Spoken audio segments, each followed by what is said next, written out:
Hello students, welcome back to our channel Abhyas Tutorials, and today we are going to discuss some important question of the topic increasing and decreasing function in application of derivatives.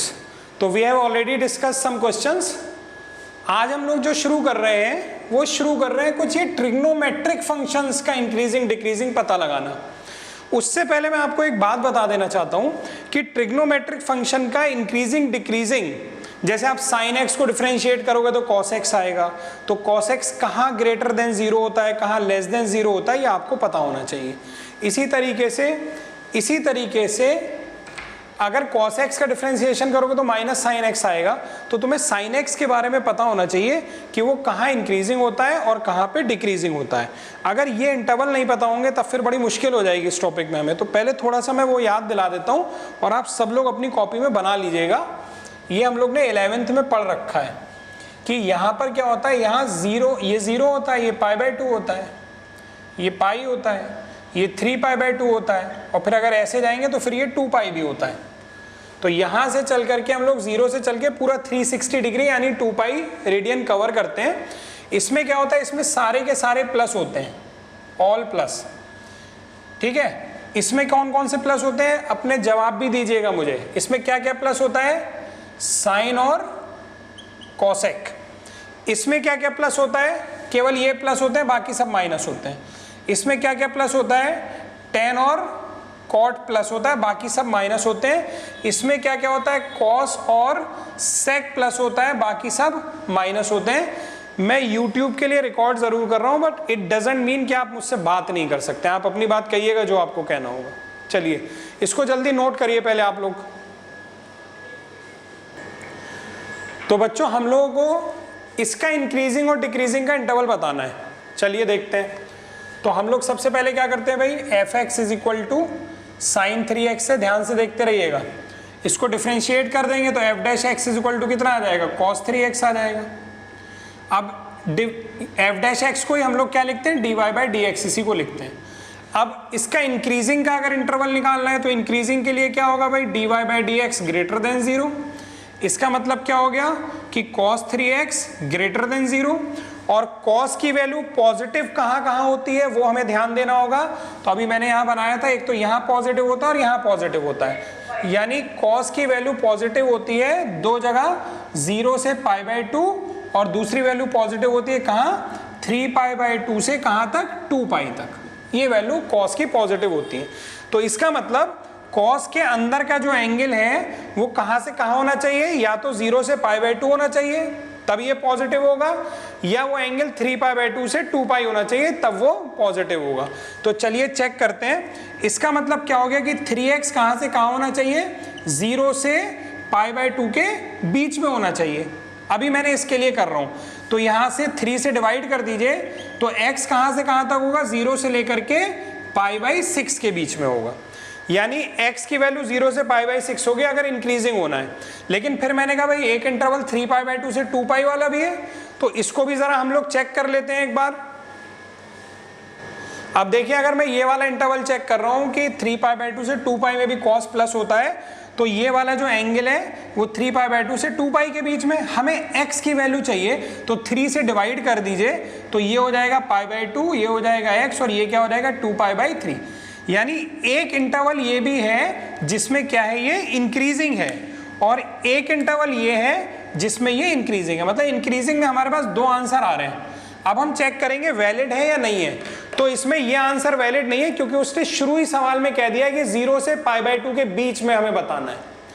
0 से π/2 वाले को हमें सब interval में बांटना है increasing decreasing के लिए, और ये इंटरवल π/2 से बाहर हो गया, इसलिए हम इसको नहीं लेंगे। इतना क्लियर हुआ आप लोगों को? तो मैं इसको लिखा जरूर है, लेकिन आप लोग इसको मत लीजिएगा। आगे बात करते हैं इसके डिक्रीजिंग होने की। चलिए, तो डिक्रीजिंग वाला पार्ट मैं यहां करता हूं। तो डिक्रीजिंग के लिए क्या होता है बच्चों, डिक्रीजिंग के लिए होता है dy/dx इज लेस देन 0। तो dy/dx क्या आया था, cos 3x आया था, तो cos 3x should be less than 0। अब आप मुझे बताओ cos की वैल्यू निगेटिव कहां से कहां होती है। तो बच्चों इन दोनों में पॉजिटिव होती है, और हाँ यहाँ भी निगेटिव, यहाँ भी निगेटिव, यानी π/2 से 3π/2। तो इसका मतलब यह है कि 3x की वैल्यू कहाँ से कहाँ तक होगी, π/2 से लेकर के 3π/2 तक, और कोई इंटरवल नहीं होगा क्योंकि ये पूरा इंटरवल हमने ले लिया नेगेटिव का, बाकी दोनों तो पॉजिटिव के हैं। अब इसमें 3 से डिवाइड कर दीजिए क्योंकि हमें x की वैल्यू चाहिए, तो 3 से अगर डिवाइड करेंगे तो ये हो जाएगा π/6, ये हो जाएगा x और ये हो जाएगा π/2। तो इसका मतलब ये वाला जो इंटरवल आया बच्चों, ये काहे का आ गया, डिक्रीजिंग का आ गया। अब चेक कर लीजिए ये आंसर वैलिड है या नहीं। तो उन्होंने 0 से π/2 दिया था ना, तो क्या ये आंसर हमारा 0 से π/2 के बीच का है ना भाई? 0 से π/2 का मतलब क्या हुआ, 0 से 90 डिग्री, और ये कितना है 30 से 90 डिग्री, है ना? तो 30 से 90 डिग्री वाला जो नहीं, हाँ 30 से 90 डिग्री 0 से 90 के बीच में ही तो आया, तो ये वैलिड हो गया। इसका मतलब इंक्रीजिंग का इंटरवल ये हो गया और डिक्रीजिंग का इंटरवल ये हो गया। और इस आंसर को आप ऐसे भी लिख सकते हो कि x belongs to 0 to π/6 for increasing and x belongs to π/6 to π/2 for decreasing. किसी को डाउट है तो बोलिए जल्दी से। अच्छा, इसमें एक छोटी सी मिस्टेक हो गई, वो ये हो गई कि जब हम लोग डिफरेंशिएट करेंगे तो cos 3x के साथ इनटू में 3 आएगा, उस 3 को मैं आगे लिख लेता हूँ। तो यहाँ पे वो 3 cos 3x ग्रेटर देन 0 चलेगा। तो मैंने आपको बता रखा है कि अगर कोई चीज़ हमें पता है कि वो पॉजिटिव है तो वो इनइक्वालिटी से गायब हो जाती है। यानी मैं क्या कर लेता हूँ, एक स्टेप इसके ऊपर लिख देता हूँ कि 3 cos 3x ग्रेटर देन 0, क्योंकि 3 पॉजिटिव है इसलिए वो गायब हो गया, तो हम हमारे सवाल पर कोई भी फर्क नहीं पड़ा। इसी तरह यहाँ पर भी आप ये लिख सकते हैं कि 3 cos 3x लेस देन 0, लेकिन ये पॉजिटिव है तो कोई भी पॉजिटिव नंबर होता है इनइक्वालिटी में कोई फर्क नहीं पड़ता, उसको हम हटा सकते हैं। या आप ये कह लो कि 3 से दोनों साइड डिवाइड कर दिया तो ये आ गया, या आप सीधे सीधे उसको गायब भी कर सकते हो। तो हमारे सवाल पे कोई फर्क नहीं पड़ा, हालांकि मुझसे एक गलती हो गई थी डिफरेंशिएशन में, बट हमारे प्रोसीजर पे फर्क नहीं पड़ेगा कोई भी। ठीक है, चलिए तो नया क्वेश्चन है हमारे पास। fx ये फंक्शन दिया है और इसका इंक्रीजिंग डिक्रीजिंग बताना है, और एक ये कंडीशन दे दी है कि x की वैल्यू 0 से 2π तक ही हमें लेनी है। आप सब लोग जल्दी से इसको डिफरेंशिएट करिए, मैं भी करता हूँ। तो fx इज इक्वल टू है 4 sin x minus 2x minus x cos x upon 2 plus cos x। अब डिवीज़न वाला फंडा अपनाते हैं, तो dy by d x is equal to हो जाएगा, नीचे वाले का स्क्वायर हो जाता है 2 प्लस cos x का होल स्क्वायर, और ये 2 plus cos x into differentiation of ऊपर वाला, यानी 4 sin x minus 2x minus x cos x। थोड़ा लंबा है, डिफ्रेंसिएशन करेंगे। माइनस ये बाहर चला जाएगा अब की बार, तो 4 sin x minus 2x minus x cos x into D by d x of 2 plus cos x, और ये पूरे के अपॉन में चल रहा है। आप सब लोग अपना अपना डिफ्रेंसिएशन करते रहिए, यहाँ से चेक करिएगा केवल। तो ये हो जाएगा dy by d x is equal to 2 plus cos x into, तो 4 sin x का क्या हो जाएगा 4 cos x माइनस 2 और माइनस x cos x में फिर आपको वही लगाना पड़ेगा। क्या लगाना पड़ेगा, u इंटू वी वाला, u इंटू वी वाला मेथड लगाना पड़ेगा। तो माइनस, अब यहाँ पर देखिए क्या होगा, तो x into D by d x of cos x plus cos x into D by d x of x, ये लगाना पड़ेगा, माइनस ये वाला पूरा। तो इसको देखिए, तो ये तो ऐसे ही रहेगा भाई, 4 sin x minus 2x minus x cos x, और इंटू ये एक ब्रैकेट में, इंटू दूसरे ब्रैकेट में क्या रहेगा 2 प्लस cos x का डिफरेंशिएशन, तो 2 का 0 हो गया, cos x का क्या हो गया माइनस sin x हो गया। और बच्चों पूरे के अपॉन में क्या चल रहा है हमारे पास, पूरे के अपॉन में चल रहा है, क्या चल रहा है 2 प्लस cos x का होल स्क्वायर। ये आया डिफरेंशिएशन। एक स्टेप और कर दे रहा हूँ, तुम लोग करते रहो और सॉल्व करो, डिफरेंशिएशन ही लेंदी है इसमें, बस और कुछ नहीं है। D y by d x is equal to 2 plus cos x into 4 cos x minus 2 minus कितना हो जाएगा ब्रैकेट के अंदर x साइन एक्स माइनस का कॉस एक्स का differentiation minus sine x plus x का 1 हो जाएगा तो कॉस एक्स रह जाएगा केवल minus 4 sign x minus 2x minus x cos x into minus sine x, तो वो माइनस माइनस प्लस हो जाएगा और इसके साथ में लिख दे रहा हूँ साइन एक्स, ये हो जाएगा। थोड़ा लंबा हो रहा है डिफ्रेंसिएशन, उसके डिफ्रेंसिएशन के अलावा इस सवाल में ज़्यादा कुछ है भी नहीं। और बच्चों इस पूरे के अपॉन में क्या चल रहा है, 2 प्लस कॉस एक्स का होल स्क्वायर, ये चल रहा है। अब भाई ज़रा देखो कुछ कॉमन हो, कैंसिल हो, कुछ चीज़ें आप लोग देखिए। इसको पूरा आपको अंदर मल्टीप्लाई करके सॉल्व करना पड़ेगा। तो डिफरेंशिएशन क्योंकि मैं ज़्यादा नहीं सिखा रहा हूँ तो डिफरेंशिएशन में डायरेक्ट लिख दे रहा हूँ क्या आएगा, आप लोग सॉल्व कर लेना इसको, ठीक है।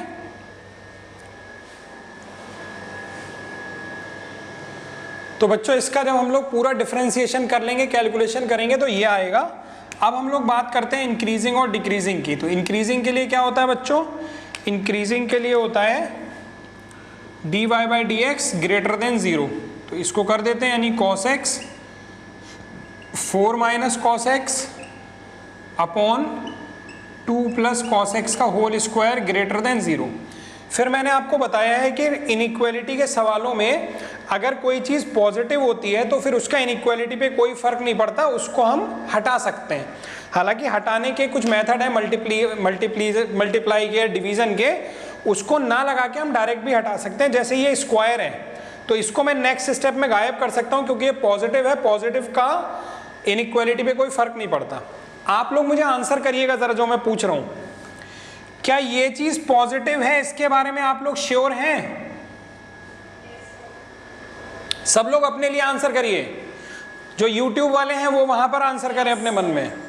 Yes sir. ठीक, मुझे बताओ क्या ये चीज पॉजिटिव है, इसके बारे में श्योर हैं? हाँ सर। कोई तो यस बोलो, सोचो। तुमको मालूम है, अरे बच्चों cos x की मैक्सिमम वैल्यू कितनी होती है? 1। तो 4, तो फिर इसकी कोई भी वैल्यू रखोगे ये क्वांटिटी पॉजिटिव नहीं आएगी, ठीक है। इसका मतलब नेक्स्ट स्टेप में क्या बचेगा, cos x ग्रेटर देन 0, क्योंकि पॉजिटिव चीजों को हम लोग इनइक्वालिटी से हटा सकते हैं। cos x greater than 0। अब इंक्रीजिंग के लिए हमारे पास आए cos x ग्रेटर देन 0। मुझे बताओ कि cos x की वैल्यू पॉजिटिव कहाँ कहाँ होती है? तो भाई cos x की वैल्यू पॉजिटिव होती है when x lies between 0 to π/2 and fourth quadrant में, यानी x लाइज बिटवीन कहाँ से कहाँ तक, 3π/2 से 2π तक, ये होता है। तो बच्चों ये आपका आंसर हो गया इंक्रीजिंग के लिए। बोलिए,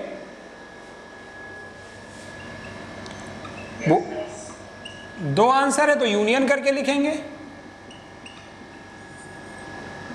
नहीं आया समझ में? चलिए डिक्रीजिंग के लिए देखिए, यही बता दे रहा हूं, बहुत छोटे से में हो जाएगा।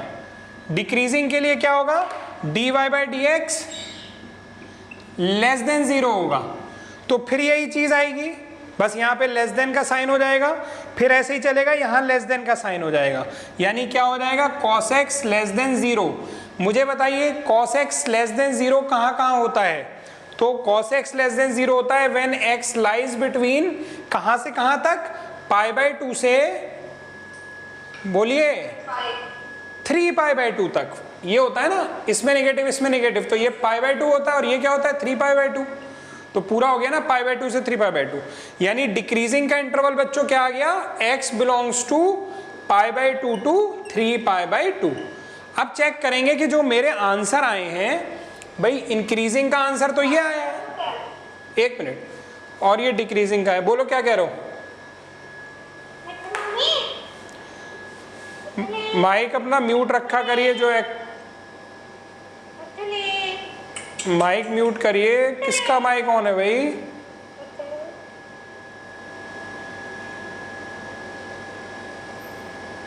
चलिए